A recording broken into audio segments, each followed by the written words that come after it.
नमस्कार। अपने सभी मित्रों को एक बार पुनः अपने स्वागत करता हूं चैनल में डॉक्टर कॉफरिन इंडियन हिस्ट्री में। आज की टॉपिक है ईस्ट इंडिया कंपनी का भारत में विस्तार, विलय और मजबूती के साथ अपने सुव्यवस्थित नियोजित कदमों को बढ़ाने की अधिनियम। जैसा कि 1707 में औरंगजेब की मृत्यु हो जाती है, लेकिन उसके पहले ही फोर्ट विलियम गठित कर दिया गया औरंगजेब के शासनकाल में कलकत्ता में, जो चार्ल्स आयर उसके पहले अध्यक्ष बनाए गए थे। हालांकि 1694 की बात है कि जब ब्रिटिश संसद द्वारा पारित एक प्रस्ताव में ब्रिटेन के सभी कंपनियों को जो भारत से व्यापार करना चाहे उनको व्यापारिक अनुमति दे दी गई।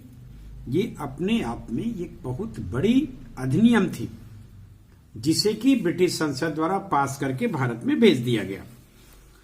उसका परिणाम यह हुआ कि इसी अधिकार पत्र के बाद 1698 में आते आते इंग्लैंड के सम्राट विलियम तृतीय ने इंग्लैंड की इन प्रतिद्वंदी कंपनियों को भारत में व्यापार करने की अनुमति दे दी।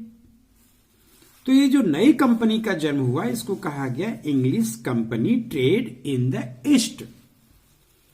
और ये कंपनी जो अंग्रेजी कंपनी एक विशेषाधिकार प्राप्त करके अभी अभी नया नया भारत में आई थी, उसने विलियम नॉरिस की अध्यक्षता में औरंगजेब के दरबार में एक प्रतिनिधि मंडल भेज दिया व्यापारिक सुविधाओं को पाने के लिए। ये बात है 1698 में। लेकिन इस कंपनी को बहुत जल्दी एहसास हो गया कि वो भारत में बहुत अधिक सफलता हासिल करने में सक्षम नहीं है। अंततः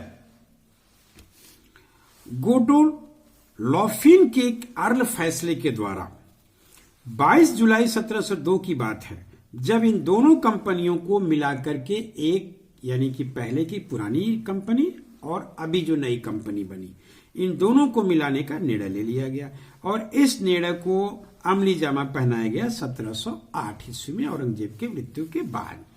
तो अब जब दोनों कंपनियां मिलकर के एक हो गई, तो इस नई कंपनी का नाम रखा गया the United Company of Merchant of England Trading to the East Indies.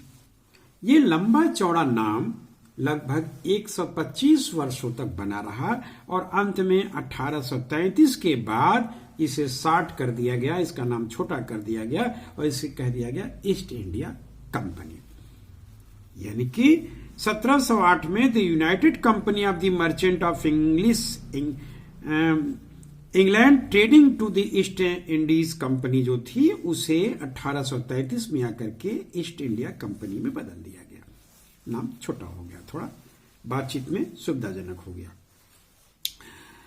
1717 की एक बहुत महत्वपूर्ण बात है, फरमान को लेकर के बात है। जॉन सुरमन के नेतृत्व में, इसके पहले हालांकि ये बात बताई जा चुकी थी कि विलियम नॉरिस के नेतृत्व में औरंगजेब के दरबार में एक विशेषाधिकार प्राप्त करने के लिए एक दूत मंडल गया था अंग्रेजों का, लेकिन विलियम नॉरिस को बहुत सफलता जब नहीं मिली, तब जॉन सुरमन के नेतृत्व में 1717 की बात है, जब एक ब्रिटिश प्रतिनिधि मंडल औरंगजेब के दरबार में भेजा गया।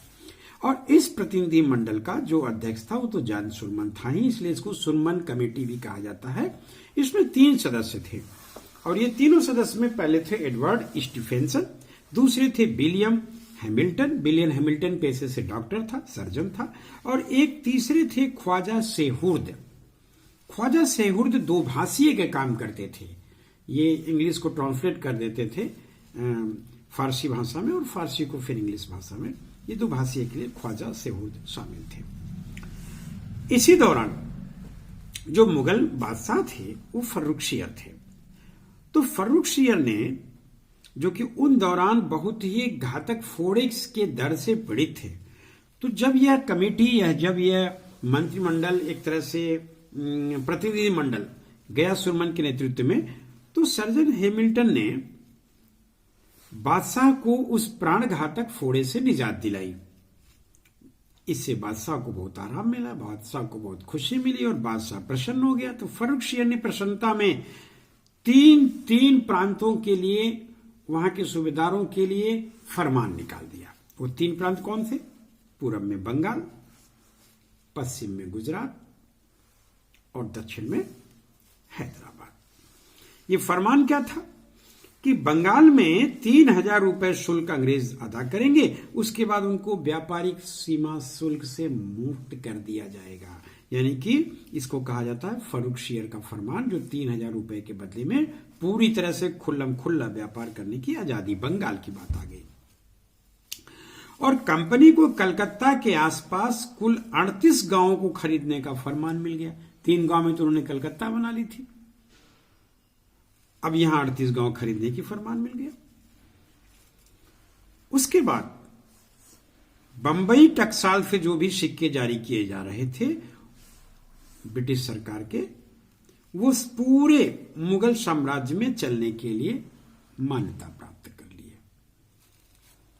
और सबसे महत्वपूर्ण बात, सूरत में 10,000 रुपए वार्षिक टैक्स देने पर कंपनी के समस्त व्यापार को आयात निर्यात कर से मुक्त कर दिया गया। यानी कि सूरत में 10,000 रुपया दे करके वो इंपोर्ट एक्सपोर्ट से फ्री हो गए।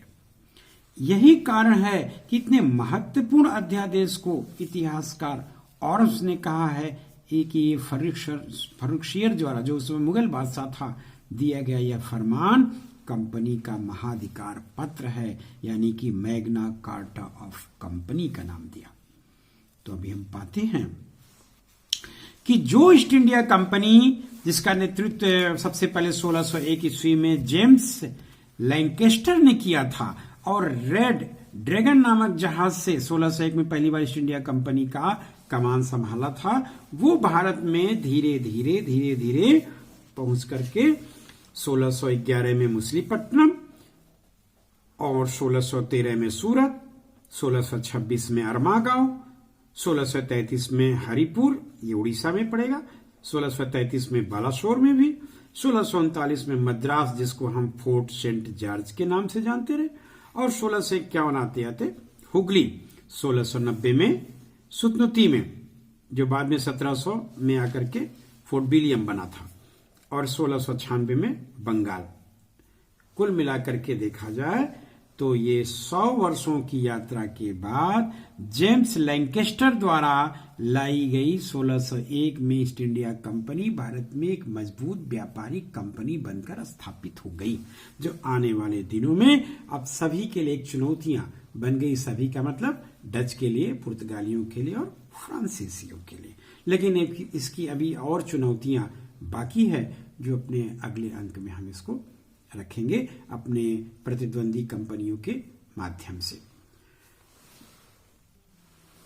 इस प्रकार हम देखते हैं कि ईस्ट इंडिया कंपनी, जो भारत में एक व्यापारिक कंपनी बनकर आई, वह मुगल बादशाहों से अनुनय से, विनय से, रिश्वत देकर के अपनी फरमान प्राप्त करने में सफल रहे और विभिन्न प्रांतों में अपनी व्यापारिक गतिविधियों में सहूलतें पाने में भी सफल रहे, और उसका लाभ उन्होंने अपने देश यानी कि ब्रिटेन के लिए किया, अपने लोगों के लिए किया, और बाद में धीरे धीरे ये शिक्षण संस्थाओं, धर्म के संस्थाओं और सामाजिक संस्थाओं में प्रवेश करते करते करते करते एक दिन भारत को गुलाम बनाने में सफल हो गए। Thank you very much. आज के टॉपिक यहीं पर समाप्त करते हैं। नमस्कार।